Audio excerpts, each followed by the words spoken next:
Nagsimula ang anime sa paglalakad ni Takada papunta sa kanyang bagong paaralan at napansin ang ilang mga taong nag-uusap tungkol sa hitsura ni Nishimura. Kapag narinig niya ang ilang mga lalaki na tinatawag siyang Grim Reaper at sinusubukang iwasan siya na parang isinumpa siya, nasasabik siya at sinusundan siya. Mamaya sa klase, napansin niya ang ilang mga estudyante na nagbibiro tungkol sa isang libro na isinumpa dahil hinawakan ito ng Grim Reaper.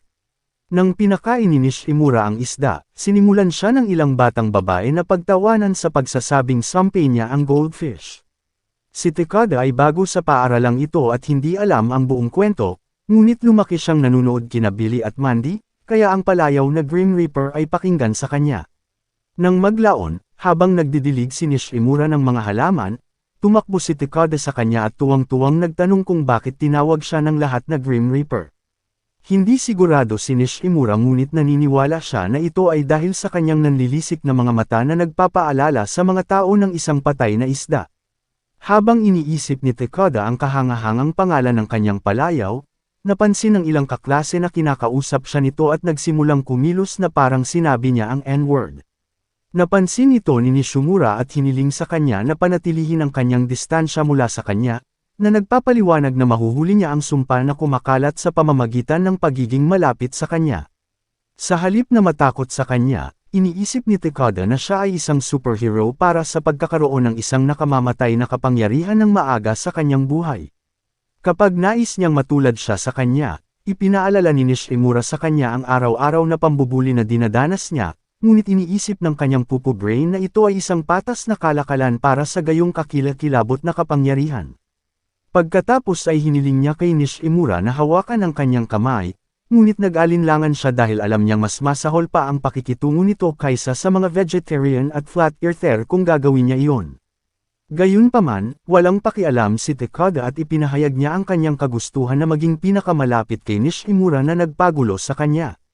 Kalaunan ay tinanong niya si Nishimura kung gusto niyang maglakad pa uwi kasama niya. Ngunit napapansin ng Twitch sa kanyang klase na nakikipag-usap siya sa kanya sa biro na masusumpa ngayon. Nasaraan ng loob si Nishimura at nagpa siya na mag-isa na maglakad pa uwi, ngunit iginiit ni Takada na wala siyang kakilala. Ipinaalala sa kanya ni Nishimura ang mga kahihinatnan ng mga taong ipagpalagay na sila ay magkaibigan, ngunit sa palagay ni Takada ay napakasarap makipagkaibigan sa isang Grim Reaper. Pumayag si Nishimura na sumama sa kanya, ngunit pinigilan sila ni Kitagawa at ng kanyang mga obispo na nag-imbita sa kanya sa kanilang grupo ng alakdan. Nang imbitahan din ni Takada si Nishimura, nagtawanan sila dahil walang sinumang may gumaganang utak ang makikipagkaibigan sa kanya. Muling nawala ng pag-asa si Nishimura at hiniling kay Takada na sumama kay Kitagawa, dahil nakasanayan na niyang gumawa ng mga bagay na mag-isa. Sinabi ni Takada na hindi siya sasama sa kanila dahil ordinaryong tao lang sila, kumpara kay Nishimura na Grim Reaper. Gayunpaman, namula si Nishimura at tinanong siya kung naisip ng kanyang pipi na maaaring isa lang talaga siyang normal na babae na may nakamamatay na mga mata. Sumagot si Takada na ayos lang siya sa pagiging tao niya at talagang cool ang mga mata niya. Pagkatapos niyang aliwin si Nishimura, hiniling niya kay Kitagawa na magstadado. At sa kabila ng pagiging isang moron, ang Kitagawa ay nagmumukhang mas tanga na nagpapatawa kay Nishimura. Habang naglalakad sila pauwi, sinabi ni Takada kay Nishimura na sobrang cool niya at dapat silang maglakad pauwi araw-araw. Pumayag siya ngunit hindi niya maalala ang bahagi kung saan pumayag siyang hawakan niya ang kanyang mga kamay. Sinabi ni Takada na gusto niyang magkaroon ng sumpa sa kanya at ang paghawak sa kanya ay ang pinakamabilis na paraan para gawin ito. Maaari daw niyang ihinto kung hindi niya ito gusto ngunit nag-aalangan na sinabi ni Nishimura na okay lang siya dahil siya lang ang kinunan niya sa isang childhood love story. Nang maglaon, nagtanong ang tatay ni Nishimura kung kumusta ang mga bagay-bagay sa paaralan at pinili niyang magsinungaling tulad ng ilang taon na. Kinabukasan, napansin ni Takada ang mga mag-aaral na nagpapanggap na naghahadyas ng mga mahiwagang hadlang, kaya tinanong niya si Nishimura kung lahat ng tao sa kanilang klase ay nagtataglay ng ilang uri ng mahiwagang kapangyarihan.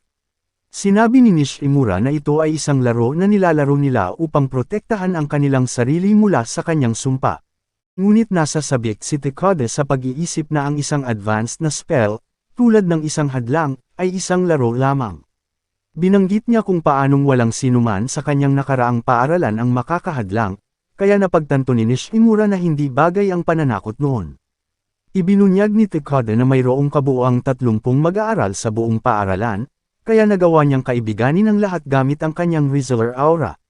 Iminumungkahi ni Nishimura na matutunan niya kung paano ihagis ang hadlang at gamitin ito sa paligid niya upang protektahan ang kanyang sarili. Gayunpaman, sinabi ni Takada na ang mga hadlang ay para sa mga kaaway at walang dahilan para gamitin ang mga ito para sa kanya dahil kaibigan niya ito. Naaalala ni Nishimura ang pagsisinungaling sa kanyang ama tungkol sa paaralan araw-araw, ngunit ngayon ay maaari na siyang huminto dahil nagkaroon siya ng tunay na kaibigan. Nang maglaon, tinalo ni Takada ang record ni Hino sa sprint race, na nagpaisip kay Nishimura na hindi talaga dapat husgahan ang libro sa pamamagitan ng pabalat nito at ang isang lalaki sa kanyang nakakatakot na mukha. Sa sandaling iyon, napansin niya si Kasahara na dinudurog si Takada, na umalis kaagad nang makita niya si Nishimura.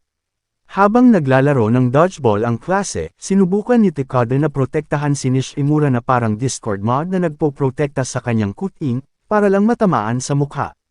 Dinala si Takada sa infirmary at ikinalat ni Kasahara ang chismis na ang sumpa ni Nishimura ang nagpadala sa kanya doon. Napansin ni Nishimura ang isang handout sa kanyang mesa at buod ng lakas ng loob na ibigay ito sa kanya sa infirmary, na ikinagulat ni Hino. Paimpol siyang pumasok at binibigyan si Takada para sa tanghalian, na nagpa-realize sa kanya na naging matalik na magkaibigan silang dalawa.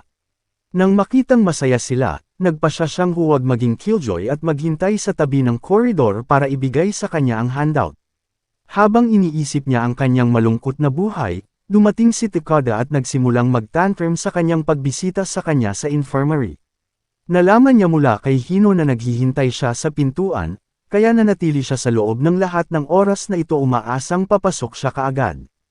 Namula si Nishimura at ipinahayag na dumating siya para ibigay sa kanya ang handout, ngunit hindi iyon pinansin ni Takada at ipinakita sa kanya ang kanyang ikatlong mata. Napakahina ng kanyang laro, sinusubukan niyang mapabilib siya sa pamamagitan ng pagbanggit sa water cooler sa opisina, na nagmumungkahi na tumambay sila dito. Nag-aalangan si Nishimura dahil naniniwala siyang maaaring magkalat ang mga tao ng ilang chismis kung sila lang, ngunit sinabi ni Takada na wala siyang pakialam at pinipilit siyang pumasok. Sa loob-loob, sinabi ni Takada na malungkot siya dahil hindi niya ito nakakausap buong araw, ngunit ngayon ay kinikilig siya dahil makakapag-spend sila ng oras. Sa sandaling iyon, napagtanto ni Nishimura na wala siyang pakialam sa mga taong nambubuli sa kanya dahil gusto niyang makasama si Takada. Kinabukasan sa paaralan, tinanong siya ni Takada kung bakit walang gumagamit ng wali sa oras ng paglilinis at sinabi ni Nishimura na ito ay dahil ginagamit niya ito. Hinihiling niya sa kanya na ilagay ito bago magsimulang magsalita ang mga tao ng mga kakaibang bagay tungkol sa kanya. Ngunit nakikita ito ni Takada bilang ang Dark Dancer, isang napakalakas na sandata na sumusumpa sa sinumang humipo dito. Siya ay nagseselos na si Nishimura ay may kapangyarihang gamitin ang sandata na ito at humingi sa kanya ng higit pang mga isinumpang bagay. Ipinakita niya sa kanya ang isang volleyball, na tinawag niyang masamang Diabolus Bullet, at ang pinuno ay itinuturing na Serpent the Magic Sword. Sa pag-aakalang mayroon siyang sapat na sinumpaang mga bagay upang buhayin ang sukuna, walang kaalam-alam na nagsimulang magsaya si Takada. Sinabi niya na ang paaralan ay magiging ganap na walang kabuluhan kung wala siya at hinihimok siya na laging narito. Nang maglaon, magkasamang nasa tanghalian sina Takada at Nishimura nang magpakita si Kitagawa at ang kanyang mga kaibigan upang kutsain siya. Sinasabi nila na palaging sinusumpa ng Grim Reaper ang Kari na nagpapalala sa lasa nito kaysa sa pagkain, na nagpapahiwatig na hindi sila magkakaroon ng anumang. Sinabi ni Takada na kakainin niya ang kanilang bahagi, na nagsasabi na kailangan niyang kumain ng maraming sinumpa na pagkain upang siya ay maging isang Dark Eater. Gayunpaman, nadidismaya si Kitagawa at tumangging ibahagi sa kanila ang kari na ito, na ikinawasak ni Takada. Pagkatapos niyang umalis, pinasalamatan ni Nishimura si Takada dahil sa tingin niya ay tumatayo ito para sa kanya. Walang kamalay-malay na siya ay isang clueless moron na walang ideya na nahaharap siya sa pambubuli. Sa klase, isang lalaki ang nagmungkahi na maglaro sila ng bato, papel, gunting para sa huling pakete ng gatas, at tumakbo si Takada sa kabila ng sinabi ni Nishimura na huwag. Kapag bumalik siya bilang isang kalaunan, iniaalok niya sa kanya ang kanyang bahagi ng gatas, na nagpapasaya sa kanya. Nang maglaon, tinanong niya si Nishimura kung gusto niyang gumawa ng nakakahiyang TikToks ng magkasama, na nagpapakita na narinig niya ang ilang mga tao na nagsabing hindi siya nagpapakita sa mga kamera dahil siya ay isang multo. Pagkatapos kunan ng larawan, walang nakitang multo si Takada ngunit sinabi ni Nishimura na nakatayo siya sa tabi niya, kaya iniisip niyang may kapangyarihan si Nishimura na makakita ng mga multo. Sa sandaling iyon, nagpakita si Hino at nagpasyang tulungan silang kumuha ng multo sa kamera. Ipinaliwanag ni Takada na talagang nahuhumaling si Hino sa mga paranormal at tank top, kaya talagang makakatulong siya. Hiniling niya kay Takada na mag-post kasama si Nishimura at magmukhang malungkot hanggat kaya niya. Pero hindi mapigilan ni Takada ang mapangiti. Sinabi niya na hindi niya mapipigilan ang pagngiti kapag nasa paligid niya si Nishimura, na siyang dahilan kung bakit sabay-sabay siyang dumaan sa lahat ng 50 shade ng pula. Nang maglaon, iniuwi ni Takada si Nishimura, at hindi makapaniwala ang kanyang kapatid na hinayla ng kanyang pangit na kapatid ang isang gothic body mula sa paaralan. Ipinakilala niya ang kanyang sarili bilang Yukiko at hiniling kay Nishimura na alagaan ang kanyang kapatid, ngunit ipinahayag ni Nishimura na magkaibigan lang sila. Nang itinuro niya na hawak ni Takada ang kamay ni Nishimura, sinabi niyang ito ay dahil maldita siya na ikinagalit ni Yukiko. Pinipilit niyang bawiin si Nishimura, na ikinamula niya.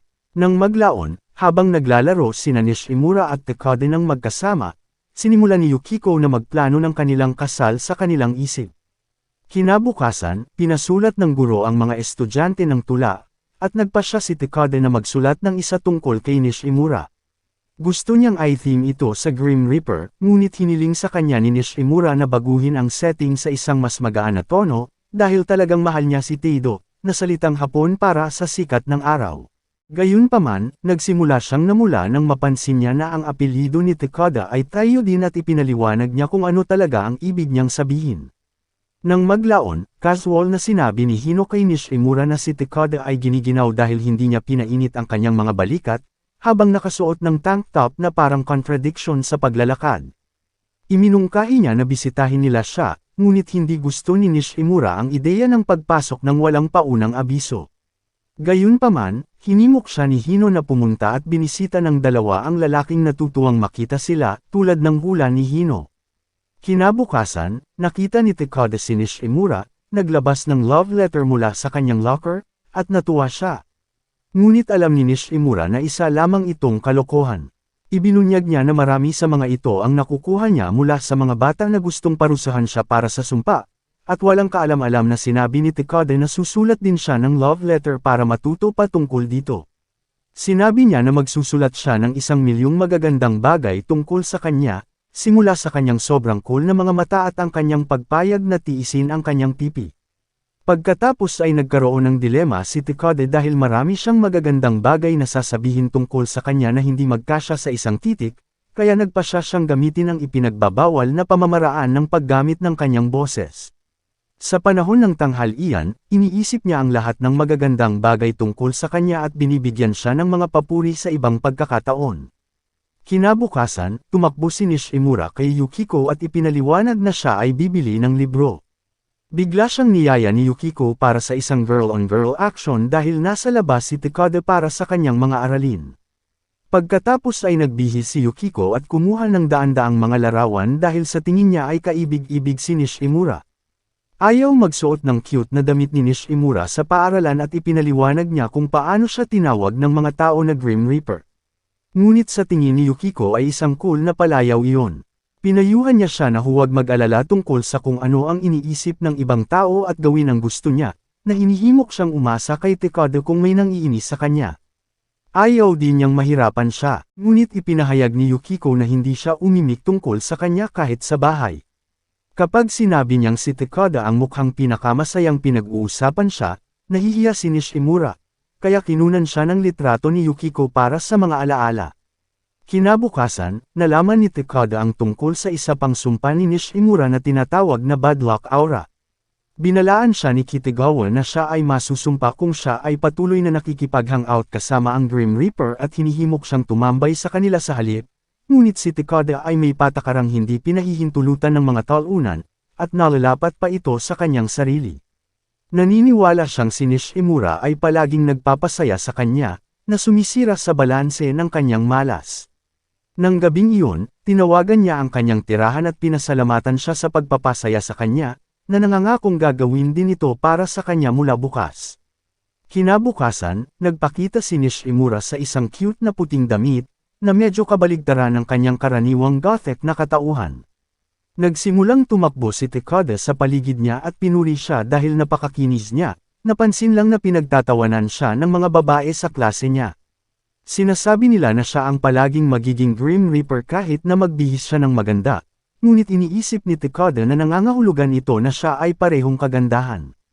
Natutuwa daw siya na ganoon din ang nararamdaman ng iba dahil kapag nakita niya siya ang naiisip niya ay cute talaga siya, na ikinagulat niya.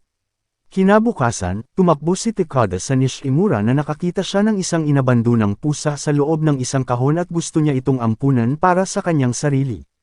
Nagsimulang makipaglaro si Takada sa pusa at nagkomento na ang kanyang itim na balahibo ay bagay na bagay para kay Nishimura. Gayunpaman, nag-aalala si Nishimura na isipin ng mga tao na masama ang pasang ito dahil nakikipag-hangout ito sa Grim Reaper. Inaaliw siya ni Takada sa pamamagitan ng paglalahad kung gaano siya kasaya mula nang maging kaibigan niya ito, na nagpapahiwatig na ang pusa ay magkakaroon ng magandang buhay kung mananatili ito sa kanya.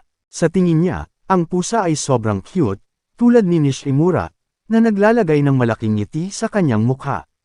Kinabukasan, ipinakita sa kanya ni Nishimura ang ilang mga larawan na kinuha niya sa kanyang pusa, na pinangalanan niyang Kuro. Ang grupong sa klase ay nagsimulang magpatawa sa kanya sa pamamagitan ng pagsasabing ang mga alagang hayop ay humahabol sa kanilang mga may-ari. Gayunpaman, kinuha ito ni Takada habang sinasabi nilang si Kuro ay kasing cute ni Nishimura at labis silang ikinadismaya. Gusto nilang suportahan sila ni Kasahara, ngunit sa tingin niya ay talagang cute si Kuro at hiniling niya kay Nishimura na ipakita sa kanila ang higit pang mga larawan niya. Ibinunyag niya na talagang mahilig siya sa mga pusa ngunit hindi maaaring magkaroon nito dahil ang kanyang apartment ay may patakaran na walang alagang hayop. Sa panahon ng klase, hinihiling ng propesor ang mga mag-aaral na isulat ang kanilang mga plano para sa bakasyon sa tag-init, at ang buong klase ay nasa sabik na nakuha ito. Samantala, mahinahong isinulat ni Nishimura ang tungkol sa pagbisita sa mga libingan ng pamilya sa Obon at pagpunta sa pamimili kasama ang kanyang ama. Napansin ni Takada na tapos na siya at hiniling sa kanya na ipakita ang kanyang isinulat. Gayunpaman, nang sabihin ni Nishimura na ito ay privado, ang lalaki ay umatras at humingi ng paumanhin. Nang maglaon, habang pinagmamasdan ni Nishimura ang ulan mula sa bintana ng kanyang klase, napagtanto niyang summer break ang paborito niyang season dahil nangangahulugan ito na nagpapahinga siya mula sa parada ng mga kakulangan sa IQ na naninirahan sa kanyang paaralan. Habang nag-iimpake siya para umuwi, nasagasaan niya si Takada sa hallway na masaya dahil makakalakad na sila pauwi ngayon. Inihayag niya na ang propesor ay nanggugulo sa kanya para sa kanyang isinulat sa papel, kaya kailangan niyang magsulat ng bago para bukas. Sa locker room, humingi ng paumanhin si Nishimura kay Takada sa hindi pagpapakita sa kanya ng kanyang papel. Ipinaliwanag na siya ay napahiya dahil wala siyang maraming plano para sa bakasyon sa tag-init. Gayunpaman, sa tingin ni Takada ay perpekto ito dahil nangangahulugan ito na makakagawa sila ng mga plano ng magkasama para sa bakasyon sa tag-init.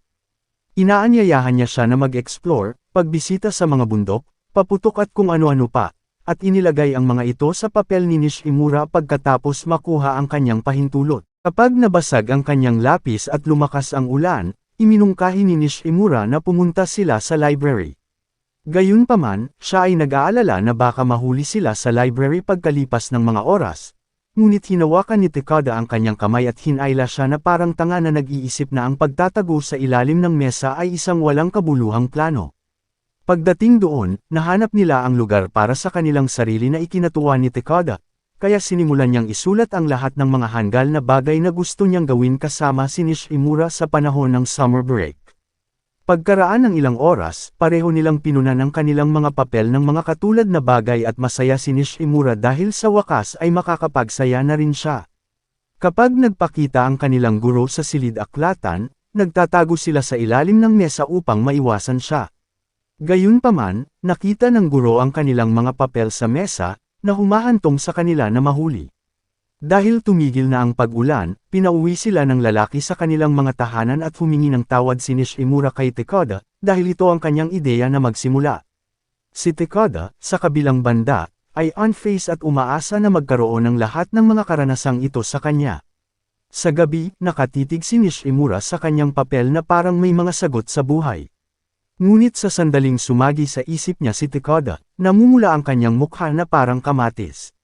Mamaya sa paaralan, ang punong guro ay nagbibigay sa mga mag-aaral ng pinakamahusay na kagustuhan, na nainip ang mga mag-aaral.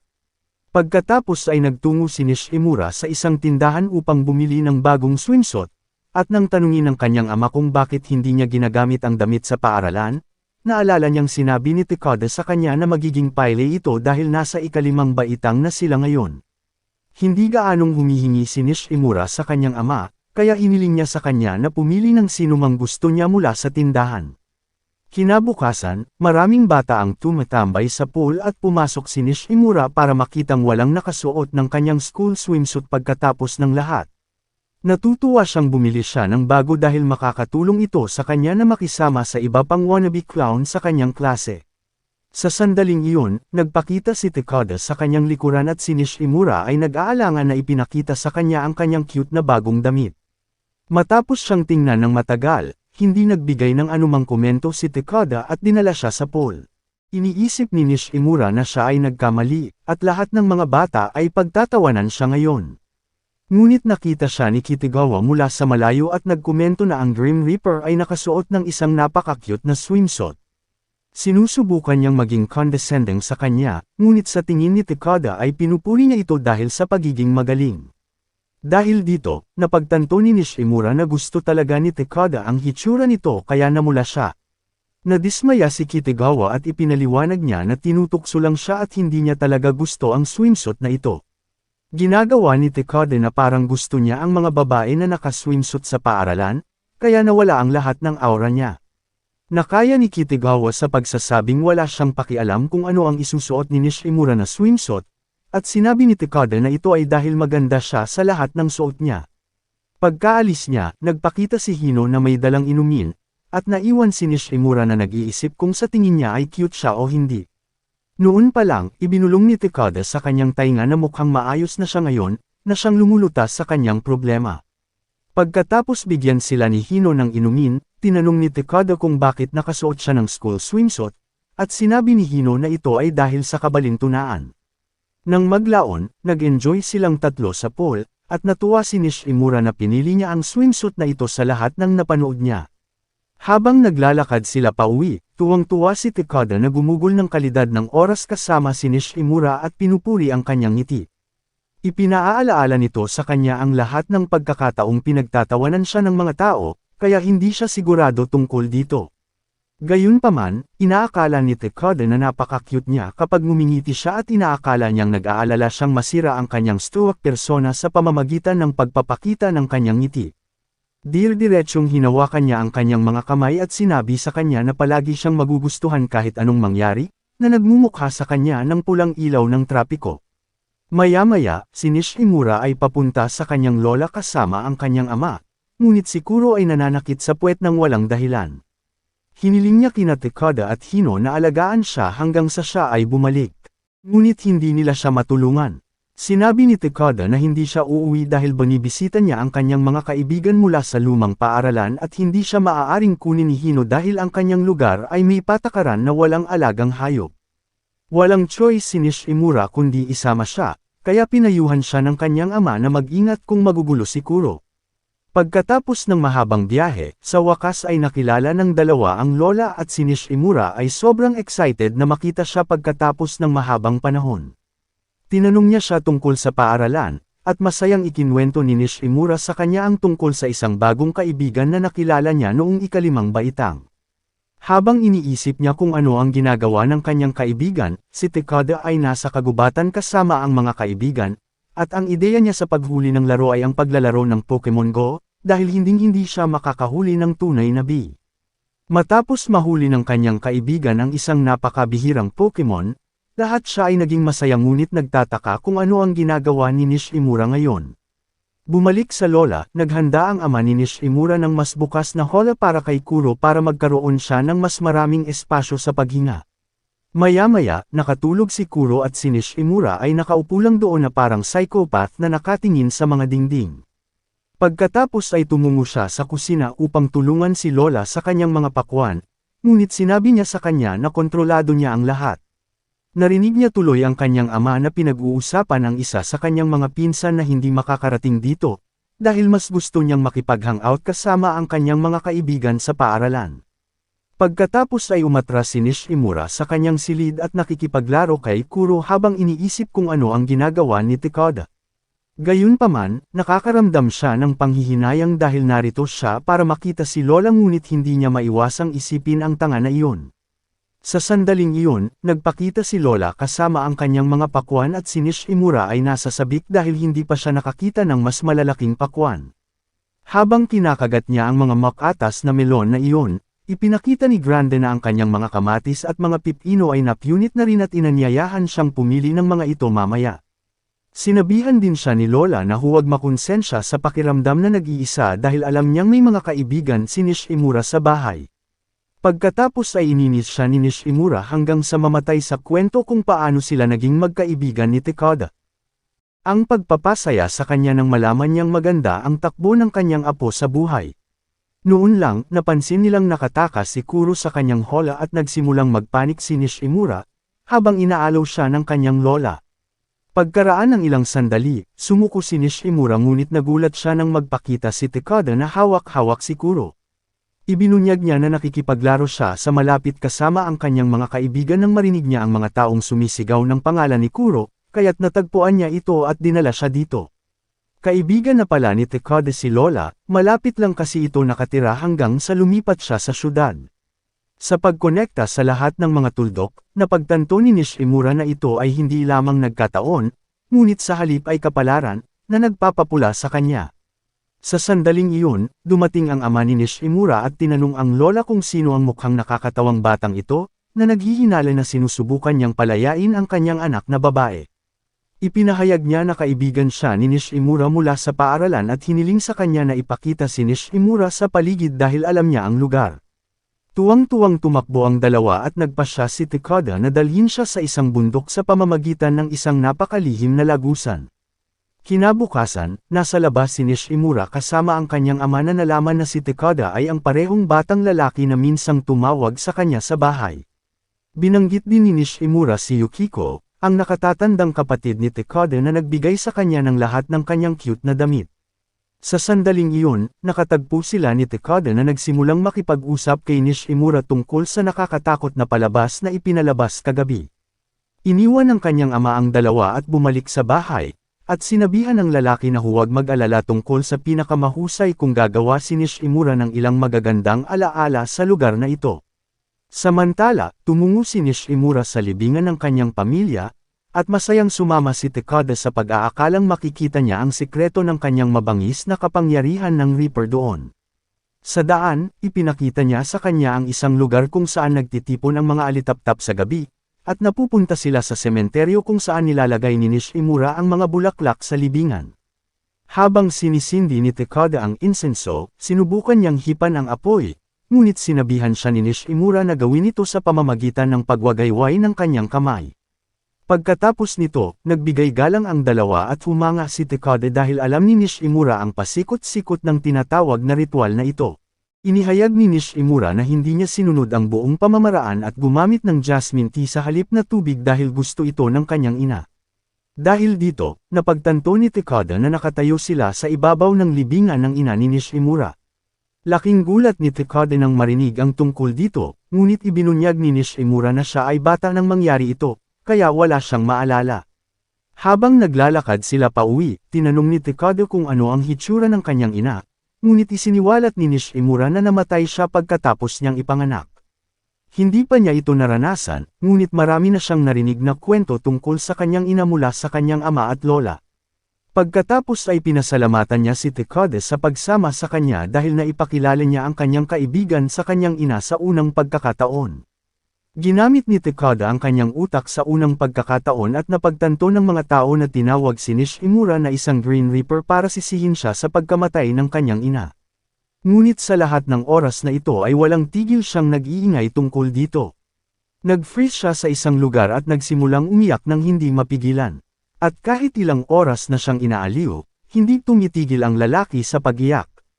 Pagsapit ng gabi, hinawakan ni Nishimura ang kanyang kamay at inilalayan siya pauwi, at dumaan sila sa firefly spot na ipinakita niya sa kanya kanina. Sinadya ni Nishimura ang mas mahabang landas pauwi para makapunta siya roon para kay Takada, na hindi pa nagsasalita mula nang matamaan siya ng realisasyon.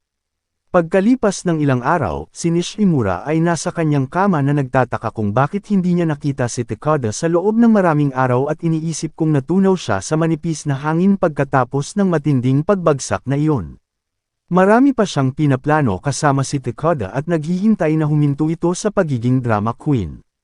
Kinabukasan, nagbuod siya ng lakas ng loob na bisitahin ang bahay ni Takada ngunit pagkatapos ay nagbago ang kanyang isip.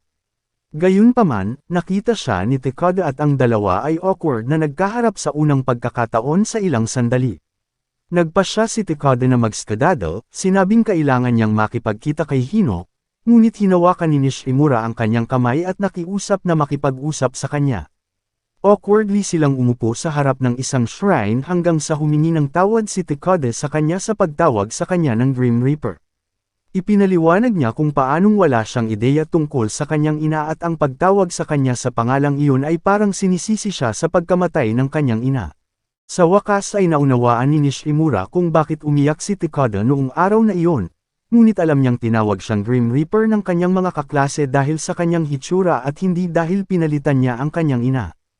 Habang inaalala niya ang lahat ng pagkakataong napatawa siya ng katangahan ni Takada, napagtanto niyang masyado siyang tanga para saktan ang sinuman ng kusa. Nagpapasalamat siya na may kaibigan siyang nagmamalasakit sa kanya at ipinaalam sa kanya na hindi siya nasaktan sa palayaw.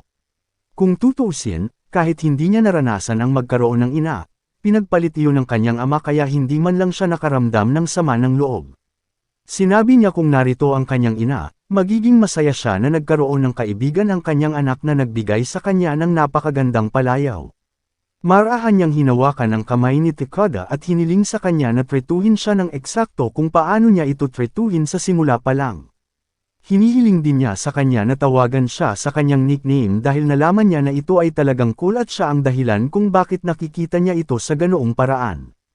Nang bumalik si Takada sa kanyang sarili, napagtanto ni Nishimura na hawak niya ang kanyang mga kamay sa lahat ng oras na ito at kinakabahan. Gayunpaman, hiniling ni Takada sa kanya na panatilihing hawakan ang mga ito dahil gusto niya ito, at ito ang pinakamahusay na paraan upang hiramin ang kanyang kapangyarihan sa Grim Reaper. Nang maglaon, ipinaalala sa kanya ni Nishimura na kailangan pa niyang makipagkita kay Hino, na tuluyang nawala sa kanilang isipan. Sa sandaling iyon, nagpakita si Hino sa isang tank top at cotton candy at sinabi sa kanila na mayroong isang festival na nagaganap sa paligid. Naglagay sina Nishimura at Takada ng isang festival sa kanilang mga plano sa summer break, kaya nagpasya silang tingnan ito. Sa gabi, ginalugad nilang tatlo ang lahat ng uri ng mga stall at naglalaro ng iba't ibang mga laro at si Takada ay nanalo pa ng isang skull mask para sa kanya. Nagpapasalamat siya sa kanyang pagsama dahil mas maganda ang lahat kapag kasama siya. At lihim na ganoon din ang nararamdaman ni Nishimura sa kanya. Nang maglaon, nagdala si Hino ng isang stack ng mga paputok at iminumungkahi ni Takada na makipag-showdown sa kanila. Kinabukasan, nagsimulang mag-alala si Takada sa pagkawala ng kanyang singsing na orichalcum, na dinala niya bilang regalo para kay Nishimura. Sa sandaling iyon, dumating si Kasahara at ang kanyang pick-me bee. At lumabas na sa kanila ang singsing na hinahanap niya. Pinasalamatan niya sila sa paghahanap nito, ngunit si Kasahara ay gumaganap ayon sa panuntunan ng tagahanap. Sinabi niya sa kanila na ito ay regalo para kay Nishimura, ngunit nagseselos si Kasahara at sinabing mas maganda ito sa kanya. Si Takada, sa kanyang karaniwang katangahan, ay nag-iisip na ang isang larwang singsing ay hindi sapat para sa Grim Reaper at naging ganap na romantikong tulala sa isang tunay na singsing. Nang gabing iyon, pinandilatan ni Nishimura ang singsing at nagsimulang mamula ng mapagtanto niyang hindi matukoy ni Takada ang isang laruan mula sa singsing sa pakikipag-ugnayan. Kinabukasan, nakipagkita siya sa kanya na may seryosong mukha at humingi ng tulong sa kanya sa isang eksperimento. Gusto niya itong kilitiin, ngunit sinabi ni Nishimura na hindi dahil nakakahiya ito para sa kanya. Nagtanong siya kung bakit gusto niya itong kilitiin sa unang lugar, at inihayag ni Takada na ito ay dahil gusto niyang makita itong tumawa. Nang sabihin sa kanya ni Nishimura na maaari siyang tumawa ng hindi kinikiliti, nagpa siya si Takada na umarte na parang payaso, at nakuha na niya ang mukha nito. Sa palagay niya ay makakatulong ito sa kanya na makuha ang sumpa, ngunit sumpa man o hindi gusto niya talagang makita ang ngiti nito. Ang lalaki ay naglalabas ng mga pick-up lines nang hindi man lang sinusubukan at ang kawawang utak ni Nishimura ay patuloy na nagpaiprito dahil sa kanyang kamangmangan. Tinakpan niya ang kanyang mukha upang itago ang kanyang ngiti at si Takada ay patuloy na nagmamakaawa sa kanya na hayaan siyang makita ito. Nang maglaon, sinabi niya sa kanya ang tungkol sa isang paligsahan sa larawan ng music player bilang isang premyo, kaya gusto niyang kumuha ng mga larawan ni Nishimura para sa isang paligsahan. Iniisip ni Nishimura na hindi mananalo ang pagkuha ng kanyang mga larawan kaya tinulungan niya itong maghanap ng mas aesthetic na kukunan. Gayunpaman, patuloy pa rin niya itong inilalagay sa frame at nagsimulang humiyaw tungkol sa kung paano dinaig ng kanyang cute na mukha ang lahat sa background.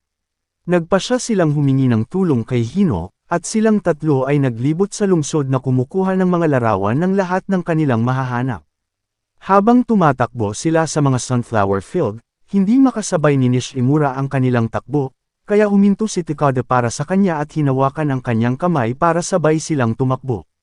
Habang humihinto sila para uminom, nagpapasalamat si Takada kay Nishimura sa pagbibigay sa kanya ng maraming magagandang alaala ngayong tag-init.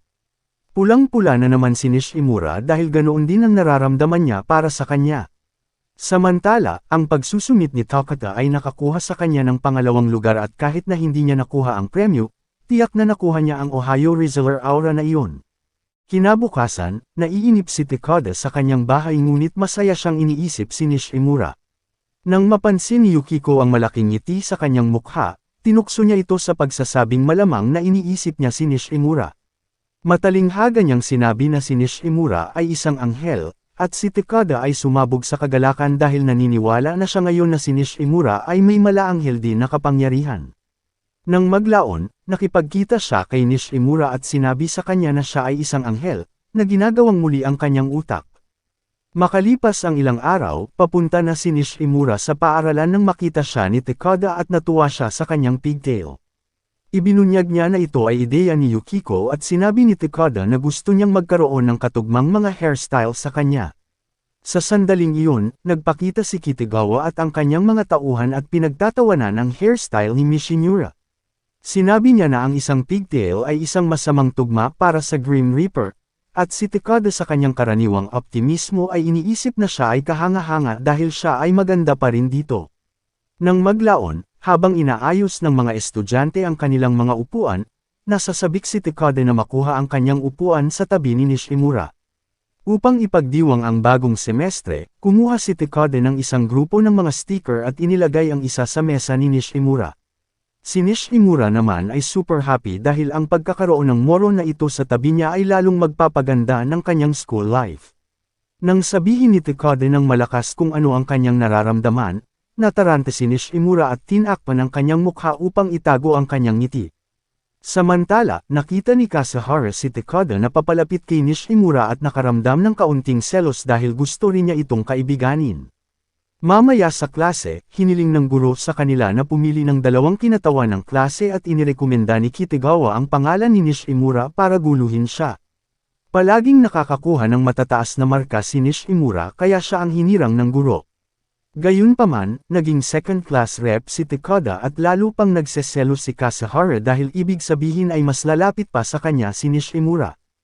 Hinimok siya ng kanyang kaibigan na makialam, kaya bago sila ay anunsyo ng guro bilang mga rep sa klase, sinabi ni Kasahara na gusto rin niyang pumasok. Hiniling ng guro sa kanila na pag-usapan ito, at nang hilingin ni Kasahara na bumaba sa pwesto si Nishimura, sinabi niyang hindi niya maaaring iwanan si Takada. Sinabi sa kanya ni Kasahara kung gaano kahirap maging class rep at ang isang taong kasing tanga niya ay hindi makayanan. Ngunit iniisip ni Takada na kinakausap siya nito at nalulungkot siya. Ipinaliwanag ni Kasahara na kausap niya si Nishimura. At napagtanto ni Takada na hindi ito magagawa ni Nishimura. Walang paraan na kakayanin niya ang pagiging class rep. Inirerekomenda ni Kitagawa sina Nishimura at Kasahara na maging class reps para sa kasiyahan nito na ikinadismaya niya. Sinabi niya na ang isang class rep ay dapat na isang sikat na tao sa klase at si Nishimura ay hindi angkop dahil siya ay isang nobody. Gayunpaman, ipinaalala sa kanya ni Takada na si Kitagawa at ang iba ay nagboluntaryo para kay Nishimura na maging class rep, na nangangahulugang siya ay medyo sikat. Galit na sinabi ni Kasahara na si Nishimura ay walang kahit na anong mga kaibigan, at malakas na sinabi ni Takada na maaari niyang ibigay ang lahat sa kanyang sarili sa harap ng buong klase. Nagsawa si Kasahara at hinayaan si Nishimura na maging class rep, ngunit sa tingin ni Takada ngayon ay masyadong pipi siya para dito, kaya nagpa siya ang guro na gawing kinatawan ng klase sina Nishimura at Kasahara. Maya-maya, habang bitbit nilang dalawa ang mga libro, naiinis si Kasahara hanggang sa dumating sina Takada at Hino para tumulong. Pagkatapos ng klase, naglalakad ang tatlo pauwi habang nag-uusap tungkol sa paborito nilang palabas, walang kamalay-malay na tinitiktikan sila ng kanilang kaklase na si Adachi. Kinabukasan sa klase, nag-aaral si Nishimura nang lumapit si Adachi sa kanya na gustong makipag-usap. Alam niyang si Nishimura ang madalas kasama ni Hino at sinabi niyang malapit na ang kanyang kaarawan at gusto niyang tumulong si Nishimura sa pagpili ng regalo para sa kanya. Walang masyadong alam si Nishimura tungkol kay Hino maliban sa kanyang pagkahumaling sa mga tank top, kaya iminungkahi niyang tanungin niya si Hino ng direkta. Sa sandaling iyon, nagpakita si Hino nang wala sa oras at pinigilan ni Adachi si Nishimura sa pagbuhos ng beans. Nang makita siyang mukhang pulang kamatis, hinawakan ni Hino ang kanyang noo para tingnan kung nilalagnat siya ngunit nabigla si Adachi at tumakbo paalis. Wala siyang ideya kung ano ang nangyayari, ngunit sa wakas ay naunawaan ni Nishimura na may crush si Adachi kay Hino. Pagkatapos ng paaralan, sa wakas ay hinarap niya si Adachi na kinumpirma ang kanyang hinala, na ipinaliwanag na sila ni Hino ay magkapitbahay mula noong sila ay mga bata. Noon, puro swings at slide lang, pero mas iniisip ni Adachi ang tungkol sa ropes and rides. Medyo nakaramdam siya ng selos kay Nishimura, dahil palagi siyang nakikipag-hangout sa mga lalaki, hindi niya alam na sila lang pala ang mga kaibigan niya. Napagtanto kung gaano niya kagusto si Hino, pumayag si Nishimura na tanungin siya ng basta-basta na siyang nagpapasaya sa kanya. Pagpasok nila sa pasilyo, nakita sila ni Kitagawa na magkasama at nagsimulang sumigaw na may binabalak silang masama. Sinusubukan ni Adachi na intindihin sila ngunit hindi nila maintindihan kung bakit kailangan niya itong kausapin ng pribado maliban na lang kung may plano siya sa katapusan ng mundo. Naging sobrang hindi komportable si Adachi nang tawagin siya ni Kitagawa na minion ng Grim Reaper, para lang magpakita si Takada at makita itong sobrang cool. Hiniling niya kay Nishimura na gawin din siyang minion, at pagkatapos ay ipinahayag niya na nagpaplano siya ng sorpresang birthday party para kay Hino sa kanyang lugar. Inaanyayahan niya si Kitagawa at ang kanyang mga goons, ngunit sinabi ng lalaki na hindi siya sasama dahil gagawin itong boring ni Nishimura. Gayunpaman, sinabi ni Takada na si Nishimura ay isang masayang tao na ginagawang higit na kapanapanabik ang kanyang buhay, na nagpablush sa kanya. Mabilis na napansin ni Adachi na hindi iniisip ni Nishimura na tawagin siya ni Takada sa kanyang palayaw, na nangangahulugang may nangyayari sa kanyang isipan.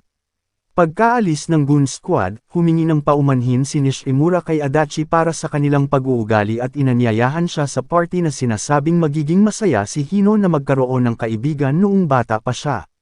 Walang problema si Takada dahil kahit sinong kaibigan ni Nishimura ay kaibigan niya. Nang maglaon, lahat sila ay nagbigay ng sorpresa kay Hino at si Adachi ay nagbubuod ng lakas ng loob na bigyan siya ng regalo. Isa pala itong cup na bumagay sa kanyang tank top. Pagkatapos ng pagdiriwang, humingi ng tawad si Nishimura kay Adachi dahil napilitan siyang kaibiganin ito para makadalo siya sa birthday party. Gayunpaman, masaya si Adachi na ituring na kaibigan ni Nishimura at iminumungkahi na tawagan nila ang isa't isa sa kanilang mga unang pangalan. Nang gabing iyon, si Nishimura ay nasa sabik sa kama dahil ito ang unang pagkakataon na siya ay nagkaroon ng isang tunay na kaibigang babae. Kinabukasan, naglilinis si Takada ng silid-aralan nang magpakita si Kasahara at tinanong kung sila ni Nishimura ay lalabas ng magkasama. Literal na hindi alam ni Takada kung ano ang ibig sabihin ng paglabas, ngunit hindi alam ni Kasahara na siya ay pipi at nagagalit. Nang ipaliwanag niya ang ibig sabihin nito, sinabi ni Takada na hindi niya nagawa ang alinman sa mga bagay na iyon kay Nishimura.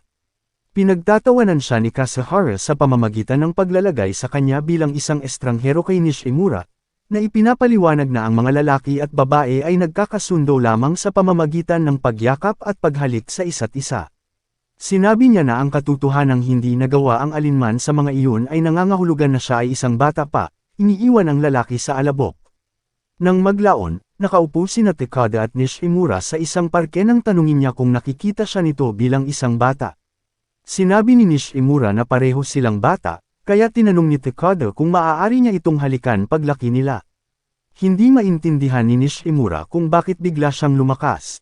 Kaya ipinaliwanag ni Takada ang lahat ng mga toro na ipinakain ni Kasahara sa kanyang pupo na utak. Sisiguraduhin niyang magkaibigan lang sila, ngunit hindi niya maintindihan kung bakit ang bilis ng tibok ng dibdib niya. Kinabukasan, binati ni Takada si Nishimura na parang siya ang pinakamagandang bagay, habang si Kasahara ay nasa background na nagtatanong sa kanyang mga pagpipilian sa buhay.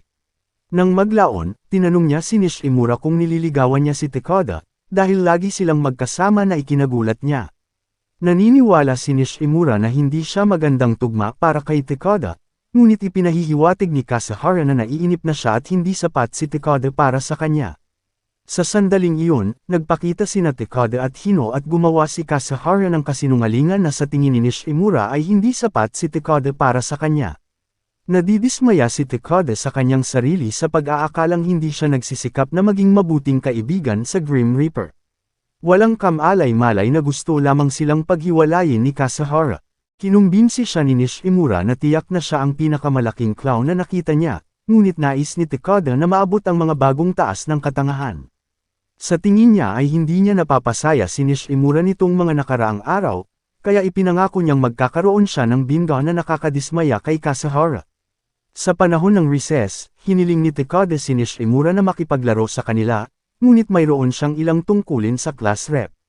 Sa sandaling iyon, nagpakita si Adachi at tinulungan siyang dalhin ang mga libro sa silid ng guro, na iniwang parang third wheel si Takada.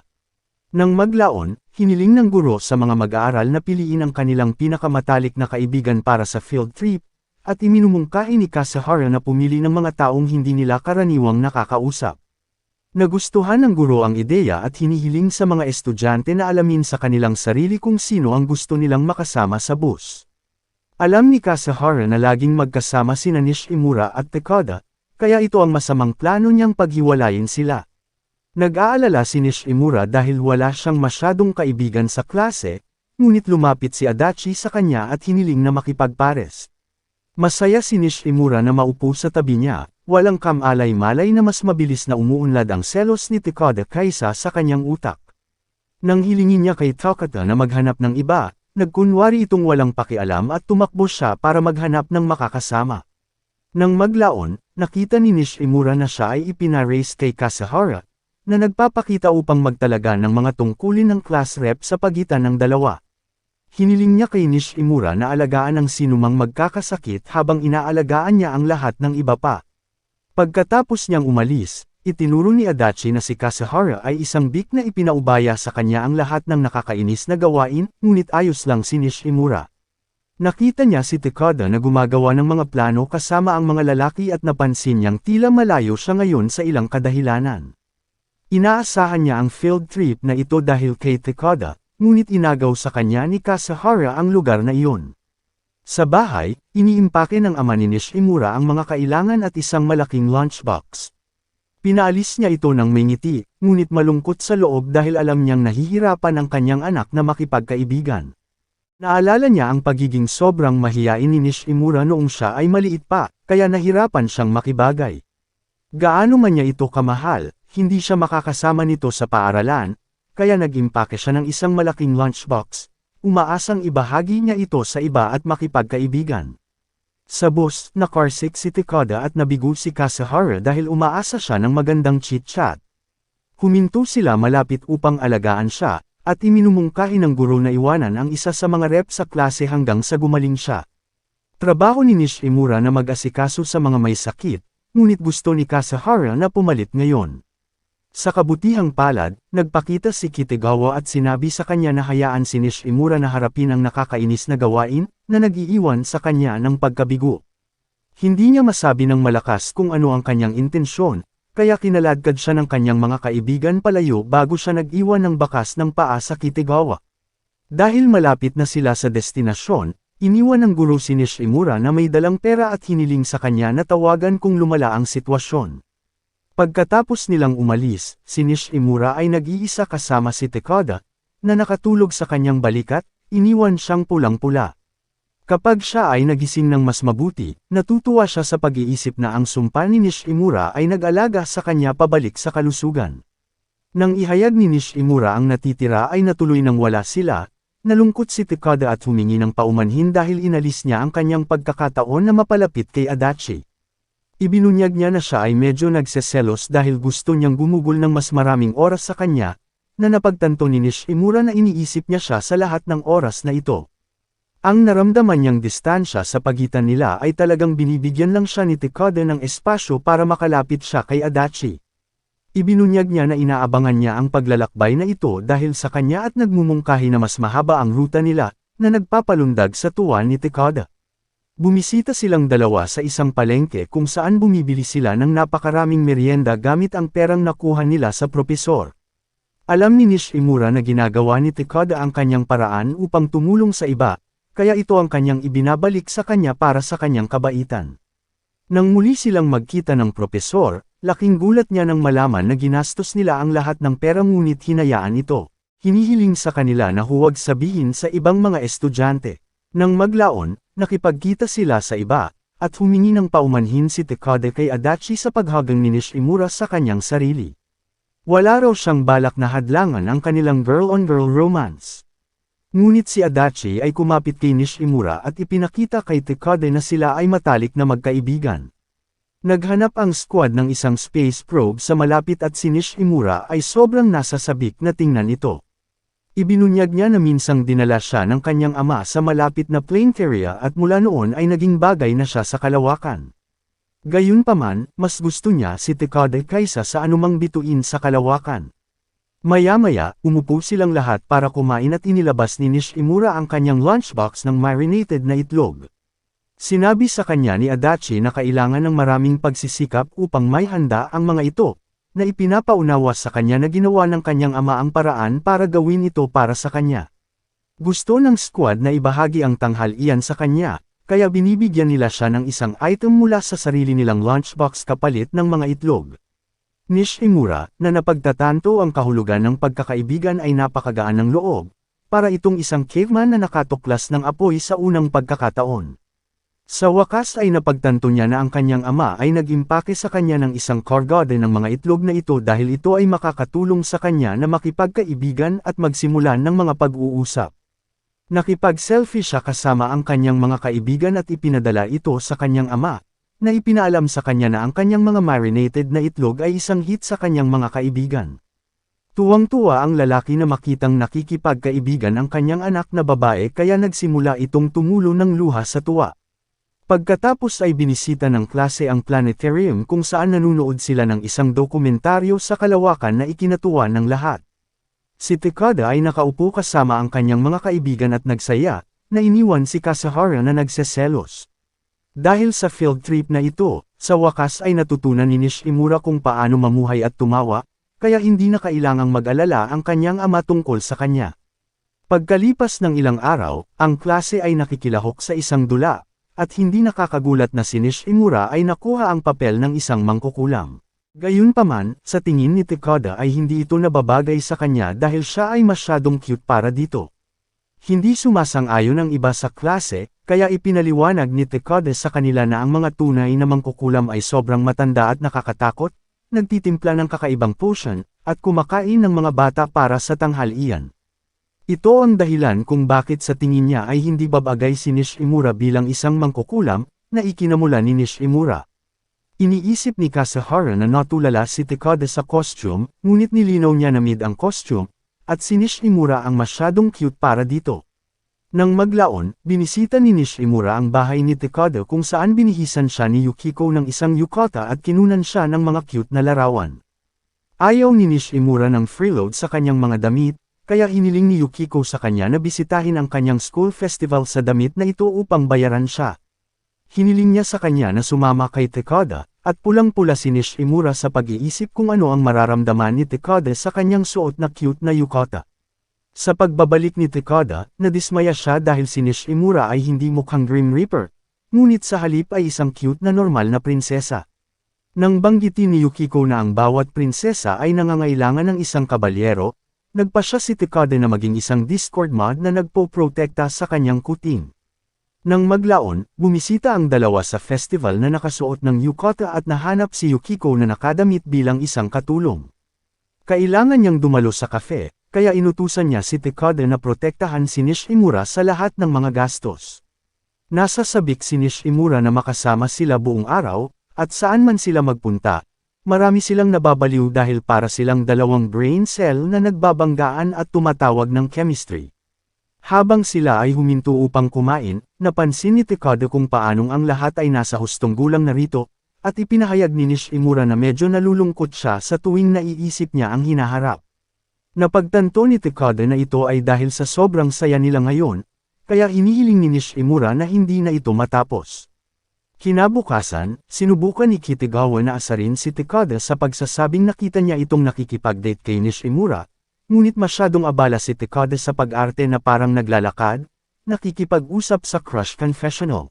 Ang igiit nila na date iyon, natuwa si Takada dahil hindi pa siya nakakadate at masaya siya na ang una niya ay si Nishimura. Si Kitagawa ay kumuha ng isa pang shot sa kanya, sinabing sasabihin niya sa buong paaralan ang tungkol sa kanyang kadate, ngunit sinabi sa kanya ni Takada na huwag na dahil hindi siya mahilig magpasikat. Napakapurol ng lalaki kaya sumuko na lang si Kitagawa. Nang maglaon, pinag-usapan ni Takada at Nishimura ang paparating na field day, at si Takada ay sobrang nasasabik na lumahok. Nang mapansin niyang hindi masyadong masaya si Nishimura, tinanong niya ito kung ano ang nangyayari. Noon lang, dumaan si Kitagawa at ang kanyang mga goons at kinukutsa siya sa pagsusumpa sa kanilang koponan noong nakaraang pagkakataon. Lumalabas ang koponan na kanyang nilalaro at hindi nanalo, ngunit iniisip ni Takada na ito ay dahil ang sumpa ay masyadong malakas kahit para sa kanya. Iniisip ni Takada na siya ay cool dahil kaya niyang baguhin ang resulta ng isang buong laban sa pamamagitan lamang ng pagiging isang team. Gayunpaman, ngayon ay nag-aalala siya na kung sa anumang paraan ay magwawagi ang kanyang koponan, nangangahulugan ito na naalis na ang sumpa, at wala ng kapangyarihan si Nishimura. Nakiusap si Nishimura sa kanya na huminto sa pagiging moron at ibigay ang kanyang makakaya, kaya nangako siyang mananalo kahit anong mangyari. Ipinagmamalaki niya na ang kanyang 50-meter dash ang pinakamabilis sa buong paaralan, kaya hiniling siya ni Nishimura na pumalit sa kanya. Naniniwala siya na siya ay isang mabagal na sundot na hihila sa kanyang koponan pababa, kaya hiniling siya ni Takada na umakyat sa simboryo sa tulong niya. Kapag nasa tuktok na sila, makikita nila ang magandang tanawin ng lungsod at napagtanto ni Takada na maraming bagay ang hindi pa niya na-explore dito. Sinabi niya na gusto niyang maranasan ang lahat kasama si Nishimura, kabilang ang paggalugad sa lungsod at pagsali sa sports, na labis na nagpapasaya sa kanya. Maya-maya lang, dumating sina Hino at Adachi at pinababa na sila dahil oras na para umuwi. Gayunpaman, kapag si Nishimura ay nahulog mula sa itaas, si Takada ay tumalon pagkatapos sa kanya na parang desperadong simp upang yakapin ang pagkahulog. Sa kasamaang palad, damapo si Nishimura sa ibabaw ng kanyang braso at naputol ito. Noong gabing iyon, nasa ospital si Nishimura kasama ang kanyang ama nang may babaeng lumapit sa kanila at nagpakilalang ina ni Takada. Nagtanong si Nishimura tungkol kay Takada, at masaya niyang sinabi sa kanya na naputol ito sa dalawa na parang isang maliit na sanga, na ikinasindak niya. Humingi ng paumanhin ang ama ni Nishimura sa nangyaring sakuna, ngunit sinabi niyang kasalanan ni Takada at natutuwa siyang ligtas si Nishimura. Napaluha si Nishimura. Ipinaliwanag na nasaktan si Takada sa pagsadya para sa kanya at nakakaramdam siya ng kakilakilabot dahil inaabangan niya ang field day. Gayunpaman, gamaan ang loob ng kanyang ina na hindi niya namana ang kakayahan ng kanyang ama na maging isang walking red flag at sinabihan si Nishimura na bumawi sa kanya mamaya. Idinagdag niya na malinis ang kanyang buto, pero dahil bata pa siya, madali itong makaka-recover kaya magiging okay. Naniniwala si Nishimura na hinding-hindi siya patatawarin ni Takada, ngunit ipinaliwanag ng kanyang ina na talagang gustong-gusto niya ito at hindi niya kayang tumahimik kung gaano siya kakol. Habang siya ay nalulunod sa sarili niyang mga luha, pinasalamatan siya ng ina ni Takada sa pagiging mabuting kaibigan ng kanyang anak at sinabihan siyang huwag mag-alala dahil matutuwa si Takada na siya ay ligtas at maayos. Hiniling niya sa kanila na umuwi at magpahinga dahil gagaling si Takada. At inaako ni Nishimura na maging class clown kung siya ay nalulungkot. Kinabukasan, hinihintay ni Nishimura at Adachi si Takada sa klase, na pumasok na masaya na parang walang nangyari. Kapag tinanong nila kung kumusta na siya, sinabi niyang tinatakan niya ang Dark Dragon sa kanyang braso, kaya matatagalan siya bago maging okay. Pinaalalahanan siya ni Nishimura na hindi siya makakasali sa field day, ngunit si Takada ay isang chill na lalaki na walang pakialam dahil makakasali rin siya sa susunod na taon. Natutuwa si Takada na hindi siya nasaktan, na ikinagulat ni Nishimura dahil hinulaan ito ng ina ni Takada. Nang maglaon, nahihirapang kumain si Takada gamit ang kanyang kaliwang kamay, kaya pinakain siya ni Nishimura, na nagpaisip kay Adachi na sila ay mag-asawa. Sa oras ng pahinga, gustong maglaro ng football si Takada ngunit pinaalalahanan siya ni Nishimura na hindi pa siya nakaka-recover, na lalong nagpapatibay sa paniniwala ni Adachi. Habang naglalakad sila pauwi, pinasalamatan ni Takada si Nishimura sa pag-aalaga sa kanya at nangakong magiging kanyang white knight kapag gumaling na siya. Si Adachi ay labis na naantig sa kanilang chemistry, tinawag niya silang pinakamahusay na mag-asawa kailanman. Kinabukasan, si Nishimura ay nagsasanay sa kanyang pagtakbo bago pumasok sa paaralan, dahil ayaw niyang biguan si Takada. Alam niyang kasalanan niya kung hindi siya makakasali, kaya gusto niyang ibigay ang lahat para makabawi. Sa paaralan, iniisip ni Kasahara at ng kanyang pick-me na sila ay masyadong cool para sa pagsasanay.